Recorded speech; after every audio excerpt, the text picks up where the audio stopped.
When you think of 50-point games, you probably think of your superstars, right? Some examples: Luka, Giannis, Embiid currently, and then in the past, of course, you got Kobe, Jordan, and many others. But sometimes there's a player that drops a 50-point game and it comes out of nowhere. Now, everybody we're going to cover in today's video only has one career 50-point outing, and you might have forgotten about them. Let's start it off with Lou Williams, Mr. Sixth Man of the Year himself. He won that award 3 different times and finished top 10 in voting for that category 8 total times. I know this is going to come as a big surprise, but the game we're talking about today, he actually didn't come off the bench. His lone 50-point outing came on January 10th, 2018. Lou Will was a part of the Clippers at the time, and they were up against a Golden State Warriors team that was missing Steph Curry and Klay Thompson on that night. They still had Kevin Durant though, so this team was no easy task to take down. I like this. Williams in the corner for 3. Bingo! Lou Williams left 3 for 3. Bingo! It's Kevin Durant. What are you going to say to him? Lou for 2. High game. Around the pick for the lead. Run about the 3. Gets it back for 2. Wallace to Williams. 44 points in his hip pocket and 7 assists. Bingo!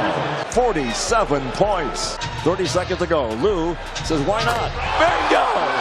His first 50-point game in his career.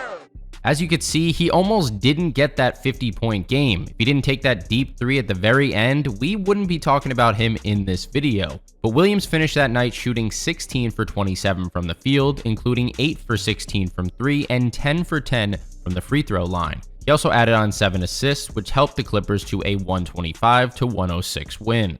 Player number 2 to drop a 50-point game that you forgot about was Terrence Ross. More than likely, when you think back to Ross, you're going to think of his insanely effortless windmill dunks, not his scoring outbursts, but this night was different. In a game between the Raptors and the Clippers on January 25th, 2014, Ross exploded, setting Toronto's franchise record for points at the time. Let me add this in here too. He only averaged 10.9 points per game that entire season, so this was definitely a rare occurrence. With the swirling winds hovering around Toronto. Big play tonight, Matt. You can just see it early. Terrence Ross has made 3 threes in the first quarter. Here's Terrence. Lets it fly. I say this a lot, but close the deal. There's 23 now for Ross by Jonas Valanciunas' shot up. No! And there's Terrence Ross to steal. Here we go! Ross fires away. Yes, he did! 40 by Ross. Keep firing. Keep firing, Terrence Ross. Terrence Ross. It continues. He sets a new franchise record. He's tied Vince with 51 points. Ross really had to step up in this game for the Raptors since Kyle Lowry ended up shooting an atrocious 2 for 10 from the field. DeRozan only shot 6 times, and they needed someone desperately to take over the scoring. By the time it was all over, Ross's 51 points wasn't enough for Toronto to win as they fell to the Clippers 126-118. But he did shoot 16 for 29 from the field, an outstanding 10 for 17 from 3, 9 for 10 from the line, and added on 9 rebounds. Those 29 shot attempts, by the way, were the most that Ross ever took for the rest of his NBA career, and this game happened in just his 2nd season. Our next player, I was very surprised to hear he only has one 50-point game in his career so far. It's CJ McCollum. I mean, if you take a look at his career stats, this is a guy that averages right around 20 points per game, so it's kind of crazy to see this was the only time he did it. And the best part about it is that he accomplished this in just 29 minutes on the floor. This happened when McCollum was on the Trailblazers and they were going up against the Bulls on January 31st, 2018. Damian Lillard took a back seat in this one and let CJ shine. Fading off a screen, CJ. Nice pass from Dame. Led him beautifully. I think you would agree. Everybody, I think, agrees. Beautiful pass on the inbound. Zach down on the TNT broadcast. CJ hesitates, gets to the mid-range and knocks down another one. See, he's doing it again. He's doing it again. Curling off the screen, CJ to the glass. Your team is playing so well. CJ outside a triple, lets it go. CJ looking for the career high right here. Got it! 45 for CJ McCollum, a career high. And CJ, go ahead and add to it. Step back from three. Got another one. Unlike Terrence Ross, McCollum's Trailblazers did actually win this game by a final score of 124 to 108. They were the much better team in this game, and CJ put on an incredible display, finishing with exactly 50 points, shooting 18 for 25 from the field, 6 for 9 from 3, and a perfect 8 for 8 from the foul line. Now I want to move on to a player who just recently made an appearance in our NBA records video for having the most half-court attempts in history. It's Andre Miller. This guy was on 9 different teams throughout his lengthy 17-year career, but his lone 50-point outing came when he was a part of the Trailblazers, just like McCollum, on January 30th, 2010. They were going up against the Dallas Mavericks that night, who were led by Dirk Nowitzki, Jason Kidd, Jason Terry, and Sean Marion. This team was very, very good, so this performance was electric from Miller and much needed.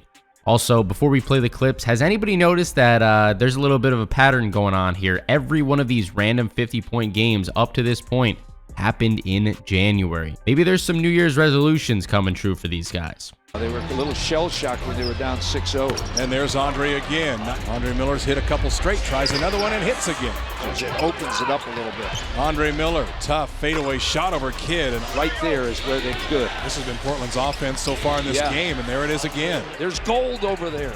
Get it. Miller goes baseline and scores. A fresh shot clock for Portland. Miller takes it right past Nowitzki, and Dallas wins it. Oh, Miller picks Kidd's pocket, takes it inside and scores. Blake, Miller, and Bayless. Miller again. He's got 36. Miller for 3. Why not? He's got 48. Here's Miller against Marion. Another outside jumper. He's got 50 points. Passed up to 3. Miller down the right side, scores again, and we're tied. As you guys did see, this game did go to overtime to give Miller longer to get his points, but it still counts nonetheless. He scored 7 of his 52 points in the extra period and helped the Blazers to a narrow 114 to 112 win. Overall, Miller shot 22 for 31 from the field, made his only 3-point attempt, and finished shooting 7 for 8 from the free throw line. Let's move on to another player that has spent time with multiple different teams. You might not have heard his name too much in these recent years because he has been dealing with constant foot injuries, but it was TJ Warren on August 1st, 2020. You might be thinking to yourself, wait, what? Since when does the NBA go until August? Well, it normally doesn't, but they had to postpone the last games of the season due to the virus and everybody being in lockdown. This was actually the first game back from the long break, and it seemed that Warren was locked in and ready for action. He was a part of the Pacers at the time, and they were taking on the 76ers. And then your ball handling has to be on point. And you've got to find a way to get into the paint so you can free people up. That's a tough shot to take. That's the second time, and now Warren for 3 in a big-time first quarter. Back in a more natural position to keep Ben Simmons on the floor. And he has it going. A step back 3 by Warren, and the Pacers have tied it at 69. Ooh, look at TJ. Warren for 3. 50 spot. Give him a 50 spot right there, ladies and gentlemen. Holiday, shot clock down to 6, finds Warren. Way to Here's go. a long 3. Oh, Hits it for 53! Warren exploded in this one, finishing with 53 points, shooting 20 for 29 from the field, an outstanding 9 for 12 from 3, and 4 for 4 from the line. He, of course, outpaced every other Pacers player that night in terms of scoring and led them to a 127 to 121 win. You know, it's really a shame that TJ hasn't been able to stay healthy for these past 4 or so seasons, because I could have easily seen him having a couple more 50-point games. During his prime, he was averaging right around 18 points per game, and he was always a 3-point threat. He's 30 years old right now and claims to be fully healthy. He just started playing in the 2024 season, so it's going to be interesting to see if he can make a comeback. All right, this next one, I got to be honest with you guys. Real NBA fans are probably going to know this one. Corey Brewer when he was on the Timberwolves. This is 2011 NBA champion Corey Brewer we're talking about right here. But you're not expecting a guy like this that averaged 8.7 points per game throughout his career to drop a 50-piece on you. The Houston Rockets were caught in the crossfire on this night though, and it was a once-in-a-lifetime experience for Brewer. He managed to pull off this wild scoring display on April 11, 2014. The assist, he lost handle of the ball. There's the steal, Lynn lost it. Brewer picked his pocket, plays it up and in. There's Harden having the ball stolen by Rubio. Rubio to Brewer, another layup, count it, and a free throw. Dang in the corner to a wide open Brewer. And they go down to Turiaf. Good pickup on Brewer. From behind the three-point line, there's a long bomb, and it counts by Corey Brewer. With a season high in a Wolves uniform, but Kevin Love did it in double overtime.